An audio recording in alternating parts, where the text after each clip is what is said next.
छत्रपती शिवाजी महाराज की जय. टीव्ही बुलंदसेनेवर महत्त्वाची बातमी. जालना लोकसभेचे नेते संतोष कोल्हे यांनी म्हटलं, उद्धव ठाकरे जर इंडिया आघाडीतून बाहेर पडले तर मी महाराष्ट्राच्या राजकारणामध्ये महायुती सरकारचा पाठिंबा काढून घेण्यास तयार असून एकनाथ शिंदे, अजितदादा पवार आणि देवेंद्र फडणवीस यांना समर्थन पत्र दिलेलं आहे. ते समर्थन पत्र महाराष्ट्राच्या राजकारणामध्ये माझ्या ताकदीवर जे 44 आमदार आणि 15 मंत्री सत्तेत बसलेले, मी तातडीनं राज्यपालाला भेटीन, समर्थनपत्र काढून घेऊ शकतो. पण यासाठी उद्धव ठाकरे यांनी राजकारणामध्ये मनाचा मोठेपणा दाखवला पाहिजे आणि त्याकरता त्यांनी स्वतःहूनच इंडिया आघाडीतून बाहेर पडण्याची घोषणा करावी.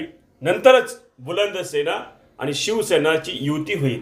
हे सुद्धा संतोष कोल्हे बुलंद सेनेचे नेते, पक्षप्रमुख, मराठा आरक्षणाचे नेते, महाराष्ट्राचे पत्रकार संघाची बुलंद आवाज यांनी आज शिवसेना प्रमुख बाळासाहेब ठाकरे साहेबांच्या शताब्दी वर्षानिमित्त टीव्ही बुलंदसेनेला ही महत्त्वाची घोषणा केली आहे. याशिवाय टीव्ही बुलंदसेनेला आपण ही पण महत्त्वाची बातमी दाखवतो. स्वराज्याकरता ते 280 लोकसभेत उमेदवार उभा करतायत. रोखठोक सत्यवादी बातम्या पाहण्यासाठी टीव्ही बुलंदसेना लाईक करा. धन्यवाद. रामकृष्ण हरी.